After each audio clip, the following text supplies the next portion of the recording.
We're Penn and Teller. Our new friends have been kind enough to give us this apple. Stuck into the apple, our 100 size number 6 embroidery needle. That's me, Penn Jillette, and that's my partner Teller, performing on a street in the middle of winter, in the middle of nowhere, which is in the middle of China. Yep, we went to China, saw a lot of magic, and convinced a bunch of village kids that Penn and Teller rule. Penn and Teller rule. So long.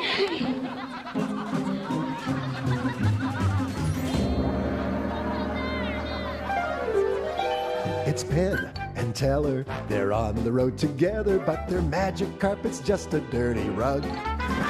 So long, Las Vegas. They'll go someplace contagious and get infected by the magic bug.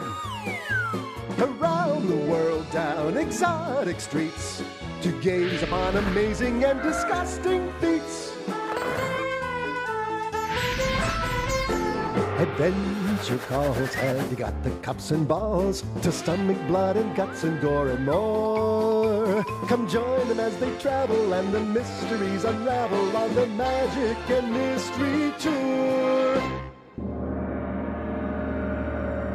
Like most pesky foreigners, we started our journey at a Great Wall. Well, the Great Wall of China. They built this wall to keep marauding invaders out, but it also seems to have done a fine job insulating Chinese culture from foreign influences. If you ask us, or any magician in the West, who their favorite magician is, you don't know what we might answer. We might say Amazing Randy, who's Canadian. We might say Siegfried and Roy, who are German. But it would be a specific person. Whereas everyone we ask in China, who's your favorite magician, they don't say an individual. They say Chinese magic, the ancient Chinese magic. All of China is magic. But they have a bigger wall than us, by a lot. Around my house, I got like a little fence, you know. If you ever think of Chinese performers at all, you think plate spinners, contortionists, and acrobats. But what most people don't know is that Chinese magic is part of that same 2,000-year-old tradition. There are tricks being performed today that have been around for centuries. And we're here to find out how modern Chinese magicians are keeping this ancient art form alive. In Beijing, we found performers who've made it their life's work to perfect a single traditional Chinese trick. The bowl trick is a hallmark Chinese trick that dates back over 1,000 years. Mr. Fang has been perfecting this trick for only 20. These 20 years have bought him the ability to produce 18 bowls of water on an empty stage. Here's a man whose entire act is just one trick. But it's a good trick.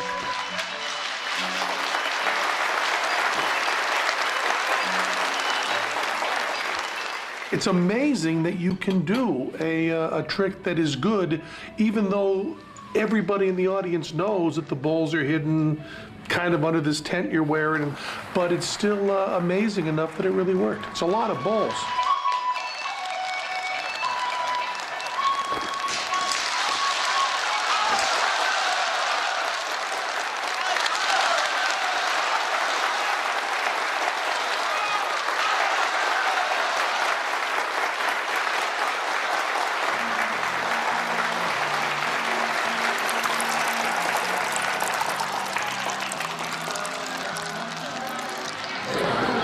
Backstage now. Backstage are the same the world over. Watch your head here. Great, wonderful, wonderful. By the way, this is Wendy, our translator. It was a wonderful bowl act, so clean. It's just seamless. And I think it's important to point out that you fooled us. Oh yeah. Amazing. I'll tell you one thing, we're not playing with kids back here. We're not playing with kids. Listen to that. This is heavy. You hide this on your body, compadre. It's just amazing. Amazing. Fang told us he learned this trick from his master, who in turn learned it from his master. Altogether in his robe, we're looking at about 80 pounds. This trick will be passed down only through apprenticeship. And so far, he hasn't found a suitable candidate. Someone who can be trusted with the secret and who's strong enough to carry 18 glass bowls full of water. Well, that final forward roll with the bowl production is just breathtaking. And who are your favorite Western magicians? 西方我做过那个大卫比较知道，因为知道他看过他的录像，也是跟刚才那个罗先生说的一样，我们在中国有好多美国的魔术师、著名的魔术师录像，我们都看。 I've picked up a 好 little 多 Chinese. 魔术师我 David 都喜欢。 is Chinese. 他们现在这个好像。 That's our Chinese name. Our Chinese name is David Copperfield. Is the name that we use over here. If you're going to go see Penn and Teller, it'll be David Copperfield. But over in the States, we work under the name of Penn and Teller. Who else did he mention? That's the only name he mentioned. Of course, that would be the only two names that would mention with David Copperfield, which is Penn and Teller in Chinese. Beijing once had a tradition of street magic, and many tricks, like the bowl trick, originated on the streets. But Mao's Cultural Revolution took magic off the streets. The magicians were too capitalist, too entrepreneurial. So, if we're going to find magic in China, we're not going to find it on the streets. We're not going to find it in Tiananmen Square. We're going to have to go elsewhere.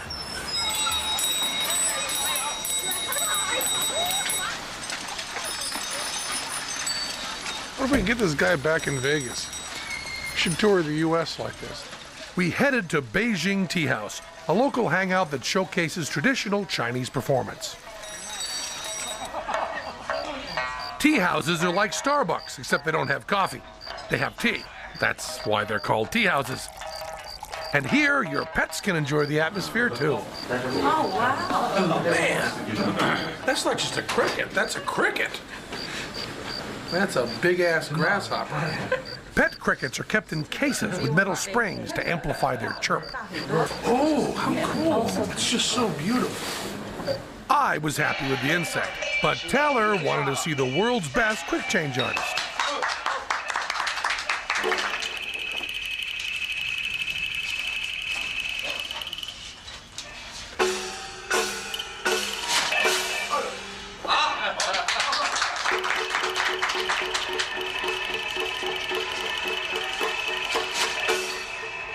This trick came out of a Szechuan opera over 100 years ago, where it was used to tell the story of a capricious king who changed his face on the battlefield. It started out with 2 masks, but Mr. Wanzhou had ambitions. He's up to 10.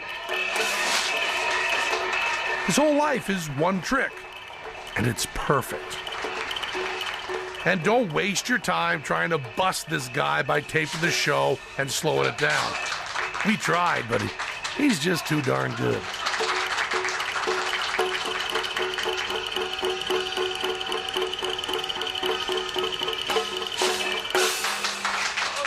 Juan makes the masks himself to ensure that the secret technique stays secret.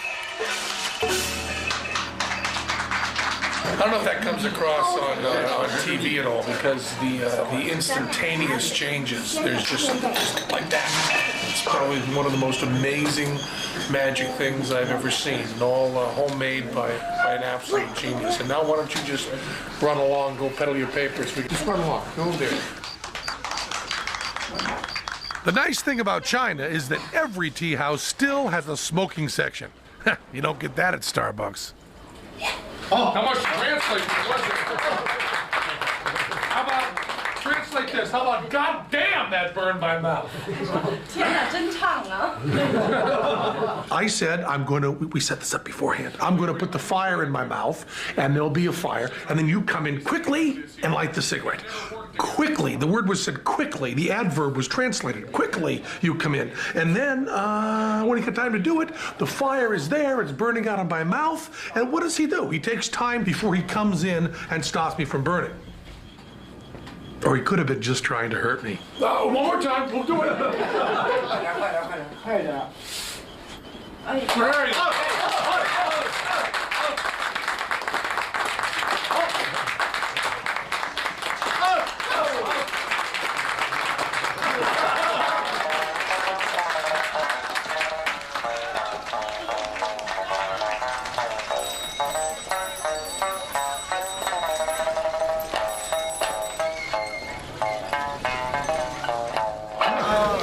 before I need some cricket. I got my cricket case. He says it will keep him alive, but I won't know how good he'll sound. But I think he'll sound fine. I'll go to a pet store in Vegas and I'll buy myself some crickets. Those are like cocoons or something. These are all insects. They say you haven't truly experienced China till you sample the local cuisine. Crabs, grasshoppers, ectoskeleton feast. I'd rather eat fire. This is stuff that we brought from home and from another foreign country, Canada. And I got chicken chop suey and chicken fried rice from Canada to eat over here.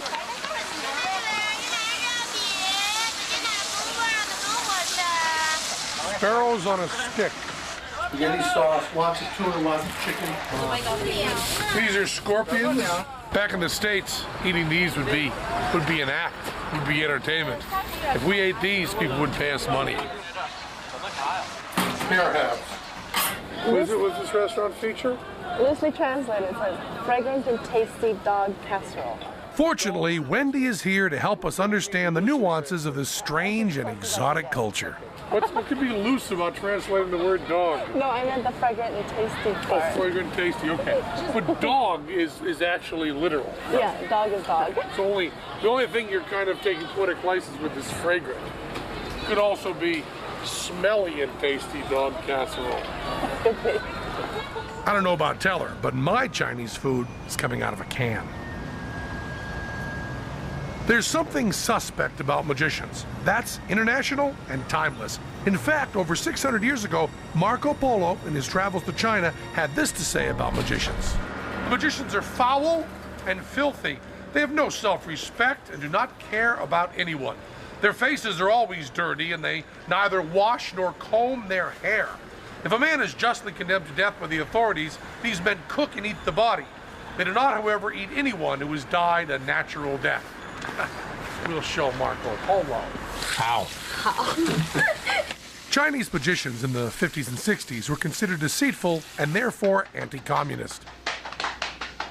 The state burned and destroyed magic props. Could have been the end of Chinese magic, but we magicians are a tenacious lot. I suppose now that our hair's clean, we have to stop eating human flesh, right? Look at that. Those are two very clean magicians.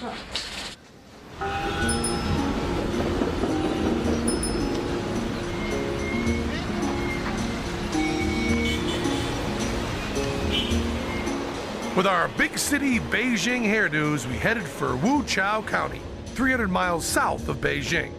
Why a slow train to Wuchao? What were we thinking?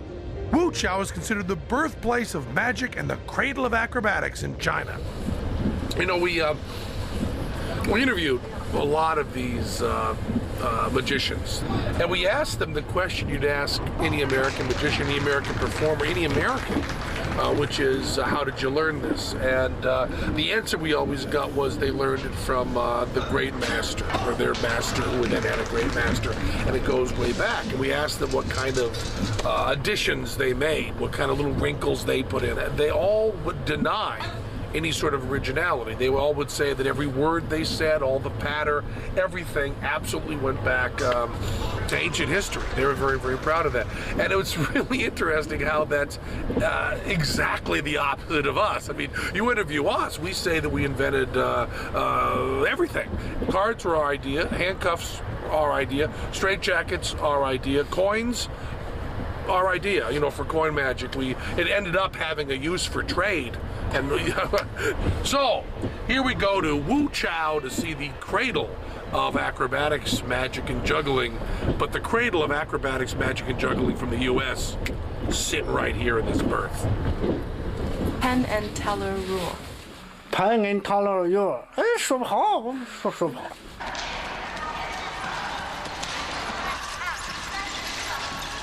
Wuchao Acrobatics School opened in 1985. Kids as young as 6 live and train here for up to 6 years.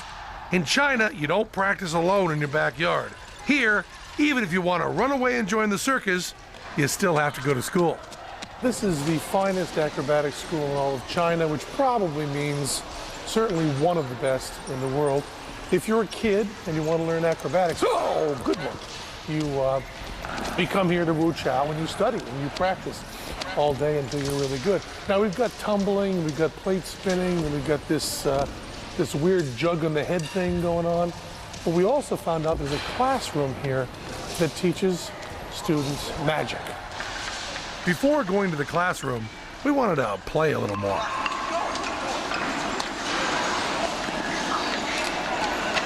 The students embrace their fate with discipline and respect. Even our visit didn't faze them. Let's see what we have here. My dad hated three things in the world: accordions, fuzzy caterpillars, and plate spinning. This little girl here has been doing this cool stuff. She has this cut on her nose from having that bottle on there for so long. Oh yeah! Come on, come on.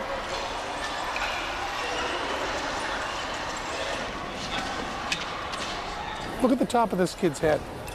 He's practiced so much, he has actual jug burn on his head from catching it there. Now there's some commitment for you. The Chinese government has always supported acrobatics. Mao was a big fan. But magic has only recently come back into favor, this time with state support.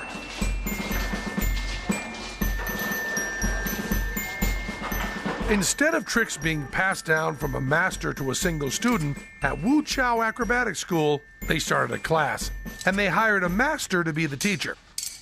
But there's not much traditional magic in this state-run school. These future magicians of China are learning very basic stuff, linking rings, cups and balls, some card sleights, and some prop tricks.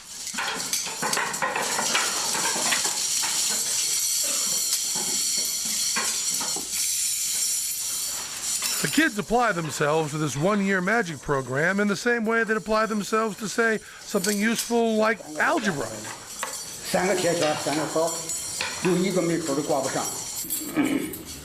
You're probably finding the classroom magic stuff to be completely unbelievable.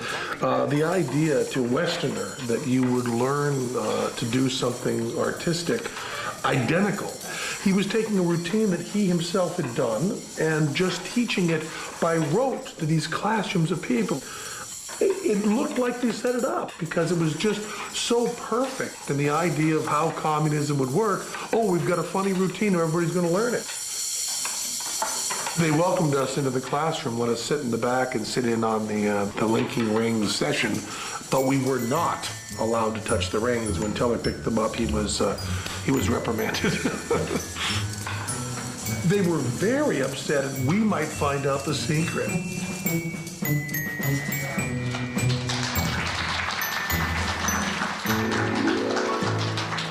And we thought we'd do a little bit of magic. I guess you're familiar with a standard deck of cards. I'm just going to riffle down the deck. And why don't you just say stop or sing? Is it what the ting? Ting. Ting. Just say ting as I riffle down. And we did our little three of clubs trick. It seemed to play fine, although they wouldn't laugh until the teacher laughed. And the idea there was something original in that Teller was wearing sunglasses, this kind of thing, and that we had come up with that meant nothing. Digimon? No. Digimon? No. For the love of Pete, Digimon! You see, could you help me here? With the sunglasses, maybe you have to use your and Digimon?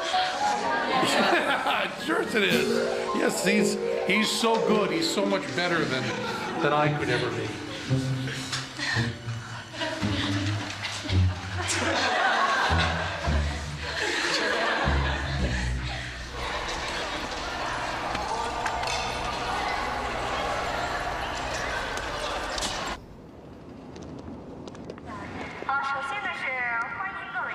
So where can a graduate of China's top acrobatic school hope to find work? Though they may have dreams of touring the world, they're more likely to find themselves about a mile down the road from the school. Built in '93, Acrobatic World is run by the state in association with a Hong Kong tourist company. It showcases the region's talents and was supposed to bring in Chinese tourists. The place is deserted. Acres of massive buildings and open-air performance spaces. If you want to beat the crowds, come at, well, anytime.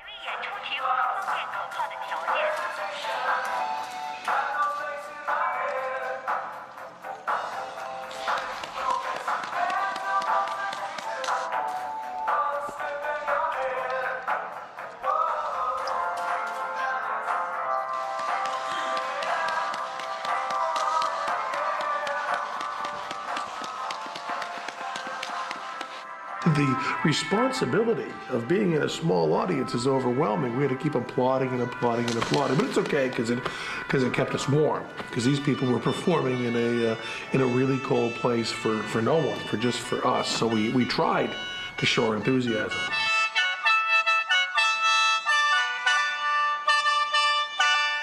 Well, the show must go on. Without an audience, even during these winter months when it's around 15 below.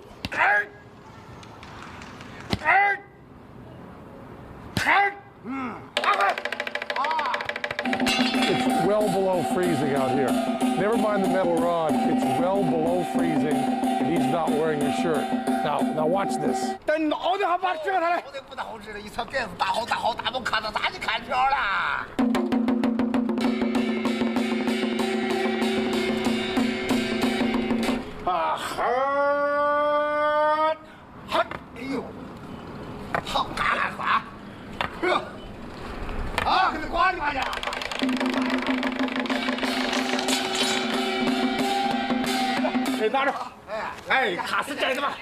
He really wants to make sure we know it's real wire. I have on 3 pairs of socks with chemical warmers. I have silk long underwear, thermal long underwear, suit pants. I have a silk top. I have a thermal top. I have a shirt. I have a tie. I have a vest. I have a thermal scarf. I have a down jacket. We have these stupid hats on, and I have mittens that have in them chemical things. I'm still freezing, and my nose is running, and that nut is out here with no shirt on, wrapping metal around his neck. It's a great country full of great magic.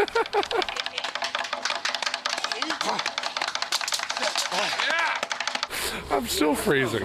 But if performing tricks in the freezing cold seems crazy, the best is yet to come. Acrobatic World's colossal deserted shrine to magic.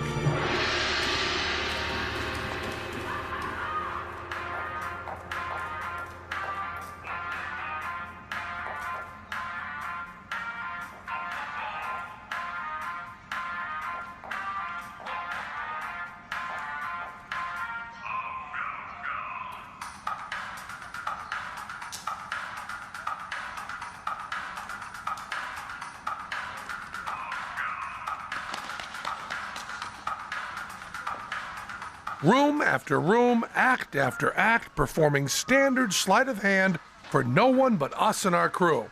Would they have still performed if we weren't there? There's no way of knowing.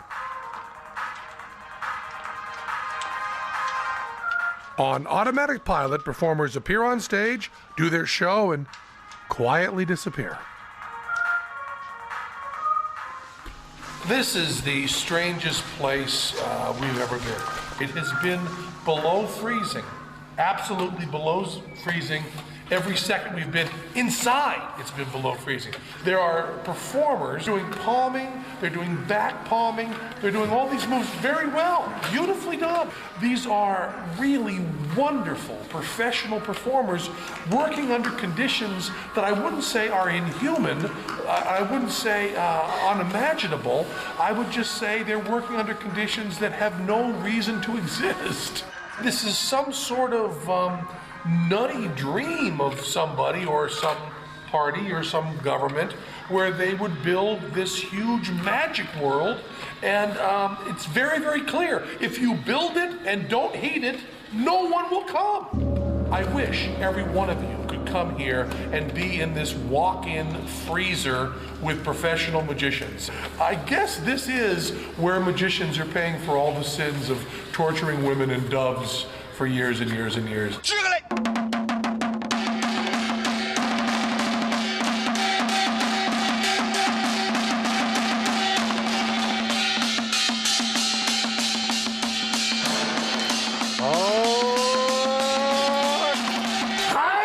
Mr. Zhang, who's the magic teacher at the magic school we went to, was going to give us a little private lesson of some coin tricks. So we got in the van this morning. It was a beautiful wintry day. We were riding along in the van singing, and this is literally true, singing Walking in a Winter Wonderland. Well, at least I was. No one was joining in, but that's not important.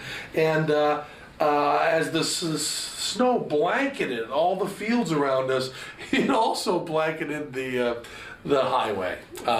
So as we were turning, a large hay truck, we got hit by a truck. This is where we got hit by a truck. That's why we're not in a nice little village freezing in a hut, because we got hit by a truck. The truck slid along here, spun us in a 360. It was a hay truck. His American head went right through this whole back window here. That's the safety glass. And my left shoulder went through the side window. My shoulder went through here. And Teller was whacked around too. Not hurt bad, not that you care, just watching TV, but not hurt badly. So what we did, because our van was ruined by getting hit by a hay truck. That was our accident. Was we sent a car for Mr. Zhang and brought him here to a warm hotel. Not a hardship for any of us, but doesn't have that beautiful rustic look that you wanted. And we made him bring his table because we wanted a little bit of that real China look. So bring your table. And so that's why you're seeing Mr. Zhang outside of his, shall we say, natural habitat. We were hit by a truck. I still have little pieces of safety glass in my hair. Hit by a truck in China. The magic teacher came to show us the Han-Ping Chen move, a Chinese coin trick. 3钱2手转，1是1 2 4，这是一个， Watch this. He holds one coin in one hand and two coins in the other. 这是2个， When he places his hand under the table, 底下，一个在上头，这画十字画圈，一扔过去。 look at that. The single coin has penetrated the wood.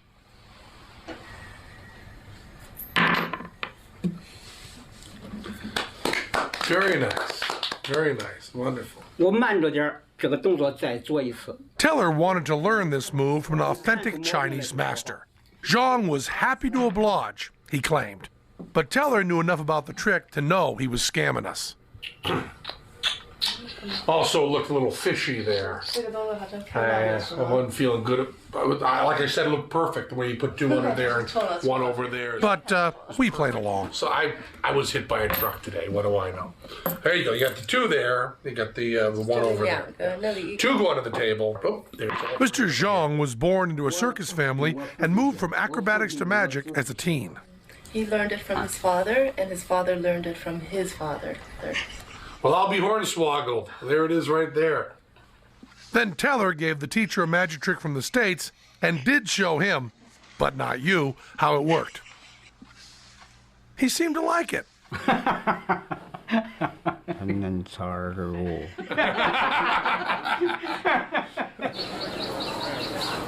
Remember the Chinese teacher? He wouldn't let us touch the linking rings. He was reprimanded. This was an ancient secret that you could never find anywhere. We couldn't touch the linking rings. Let me show you something. Hi. How much are these? Oh, we were going to bargain now. Here we go. I haven't spent a dime, and here's all the information on how to do that whole thing. If you want to learn the linking rings, we don't want to give away secrets, but all you got to do is freeze frame this, learn Chinese, and then you can. Actually, it's in English too, isn't it? Wow. How much are they? 15 each, so she said 30 for the two. Well, that's a good deal. And you know, we were very careful not to tell our crew how this was done. So there you go. You can figure it out. And there's for the director. And here you go, Wendy. Thank so you. They've been watching all this stuff and not knowing how it was done. Have you seen the linking rings? No, speak English. Ah, French. So magic. Now you can learn the linking rings. Here you go. We're going to teach the Souvenir. ancient secret of the It's a Chinese souvenir. linking rings. Now we're spreading it all over France. Au revoir. Au revoir. Au revoir. Yes.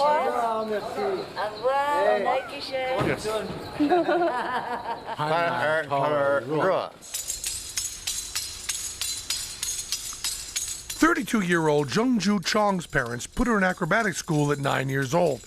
She now works with the Beijing acrobatic troupe.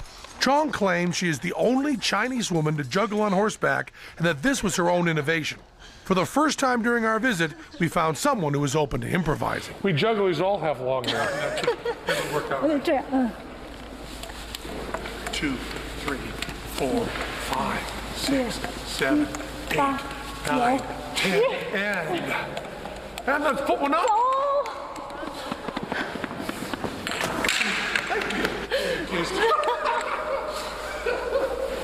I just spit all over myself. You want to light them up? So working with the juggler was terrific because I've been juggling since I was 12. I started out as a professional juggler. First few shows I did juggling right out of high school, I didn't talk at all. I was just a straight wear a jumpsuit, and all we ever said on stage was hop, and then did really hard stuff. So it was wonderful to be able to interact. Probably in all of these tricks, it's the only time that I really had communication that wasn't through a translator or someone speaking a second language. 4, 5, 6, 7, 8, 9, 10. Come on, Mama, walk it home, baby. Oh! Don't worry about him. In the USA, human life is cheap.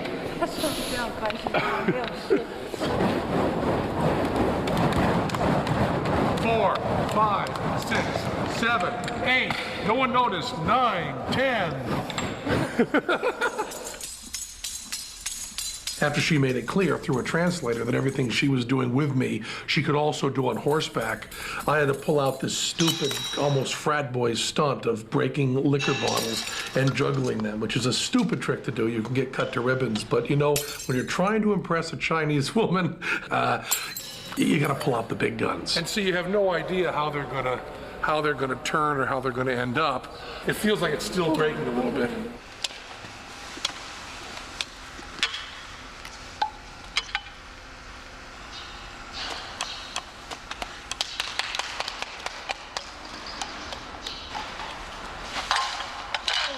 Here you go. 很棒，很好。Good. No cuts. We got lucky. And Taylor rule. Yay! Perfect. Well, Penn and Teller, Penn and Taylor go to the bus. go to the bus. Good thing. So long. We'll go to the bus. 再见。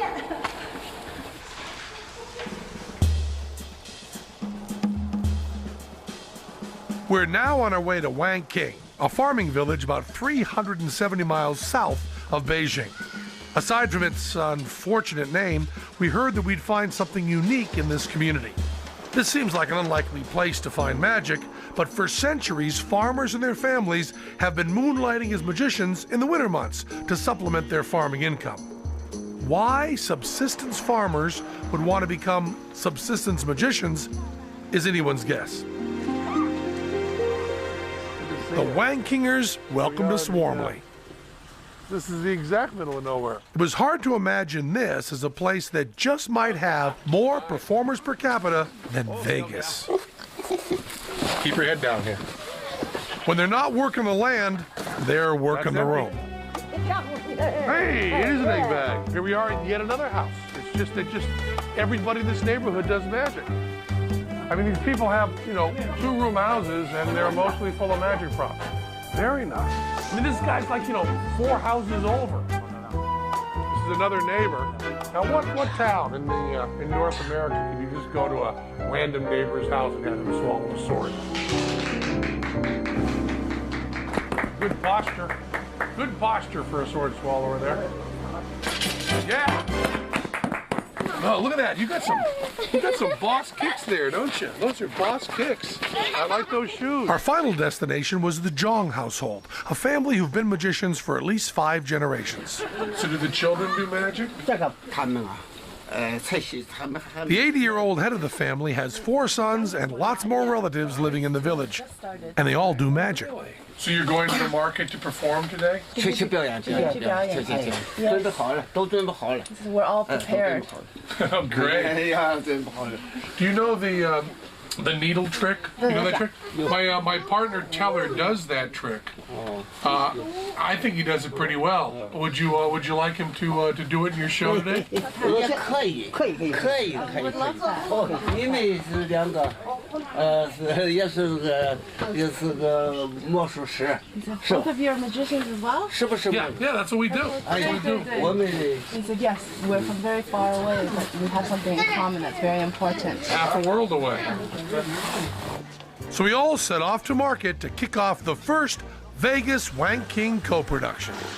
And off to market we go. What did he ask you? Oh, sure, go. Wendy? Thank you.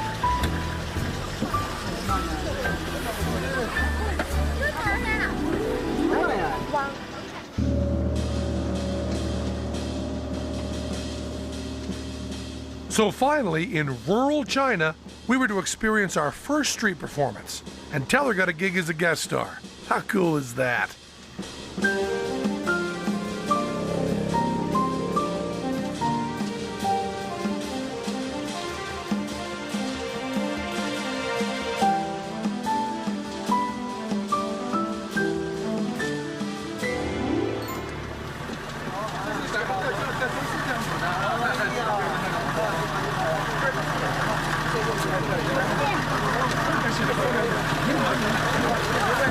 Well, here we are with our troupe. We've gone from two-person comedy magic team to two people in a family of 300 or 400. The father gave an apple from the family orchard for Teller's trick. 谢谢，不要谢。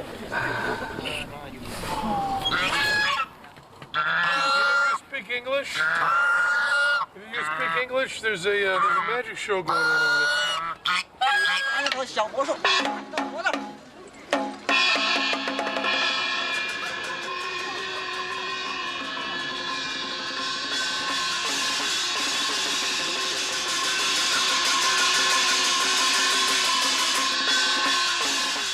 The family we saw at the market did a 2.5-hour show in the freezing cold, and the audience, of course, wanted to crowd in just for warmth purposes. But they first sprinkled this little line along to keep people behind the line, and then as the show goes on, people cross the line. They go by with a stick and kind of whack at them with a stick to keep them back, and then as it goes on a little longer, they come by with a machete. And the final thing, near the end, to keep them back, is the father spit in a tray, and they kind of flung it at the audience to keep them back. We were well back. We had respect for the spit.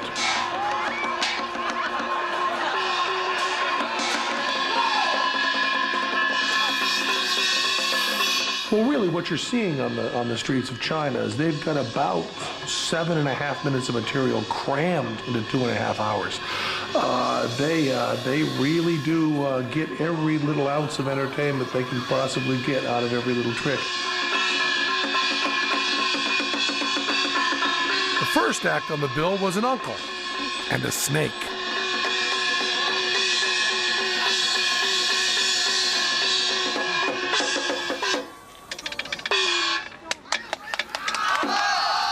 Then the rest of the relatives.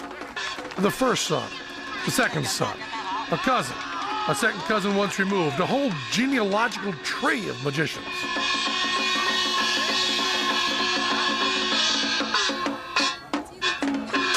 This audience would be the envy of acrobatic world. Actually, any audience would be the envy of acrobatic world.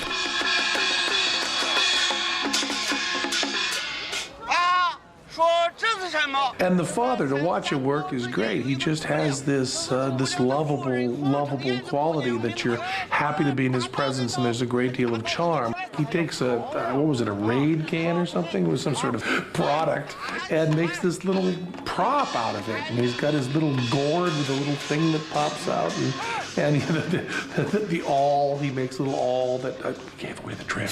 But he got the awl that he pokes into his eye for real. 没事儿，有事儿。哎呀！ and all of that, and all the stuff is kind of homemade. So it's not only a magic show; it's also kind of a crafts demonstration. I guess in the U.S. you'd call it performance art and get a big grant for it. 松开，跳，姐，哎呀！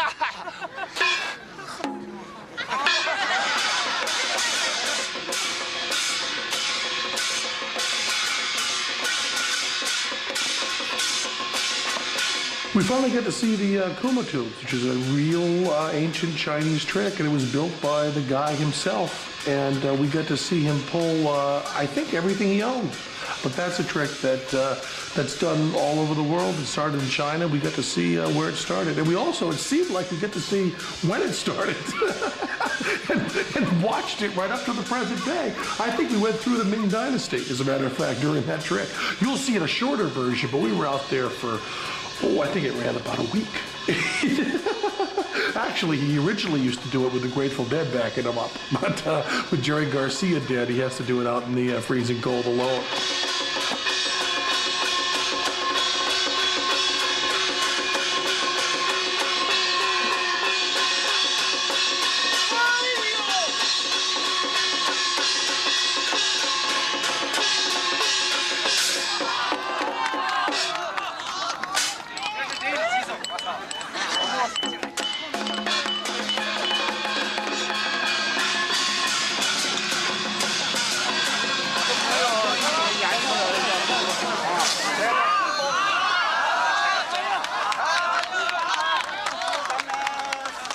Found one person in the audience to watch this right up close, because the objects that we're using will be very, very small. There'll be these 100 needles and 6 feet of white thread.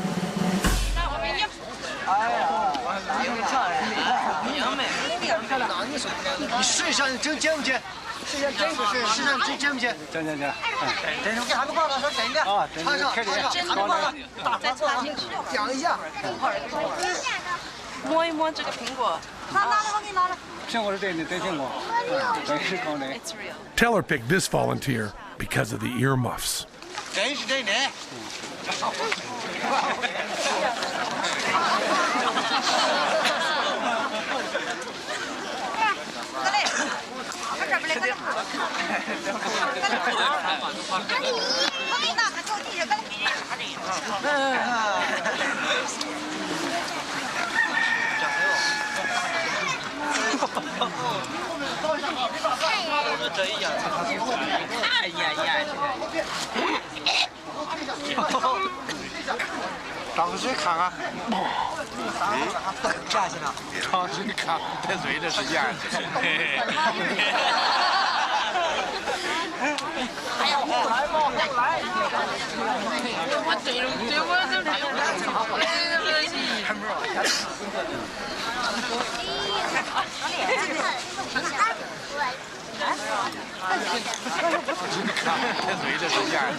别用急啊，大伙就是吃小。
response to Teller's performance proved to us that magic crosses all cultures, and we were touched by the family who welcomed us into their troupe.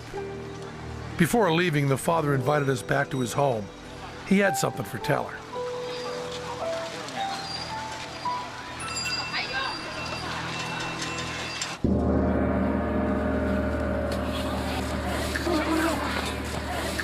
Watch your head. God, Yes, I made it myself. Oh, you did?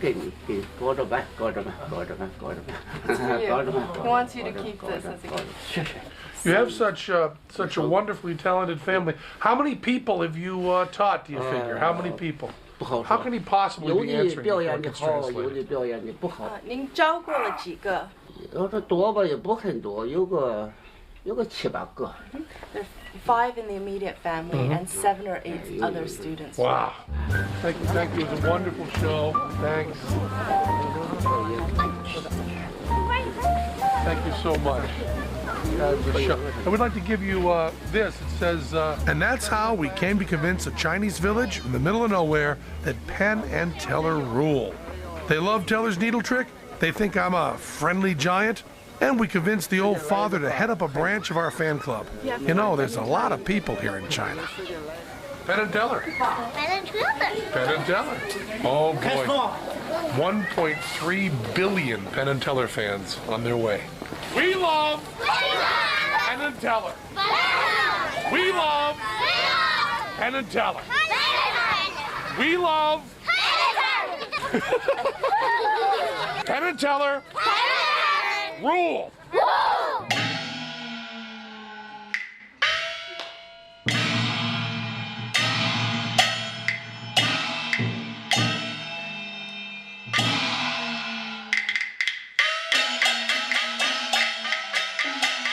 So, there you have it, ancient Chinese culture and traditional Chinese magic, brought to you by two guys from Vegas.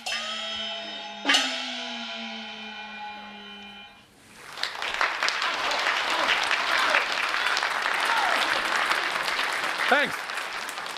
In the States, whenever we start a sporting event, we start by the whole audience rising and singing the national anthem.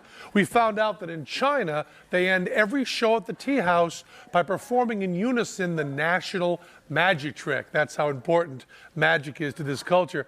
And we were very honored, but they've asked us at the end of this tea house performance to lead the national magic trick. So, if you'd all rise, please.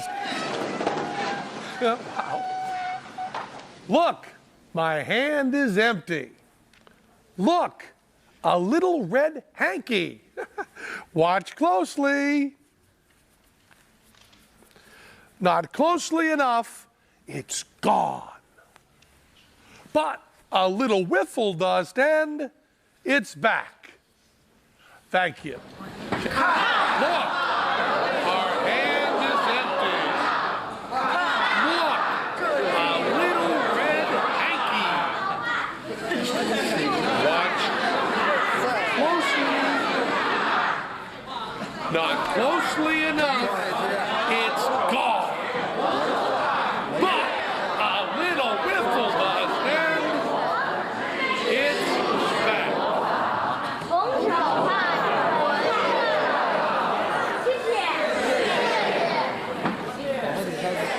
Thank you. Thank you. Shake that.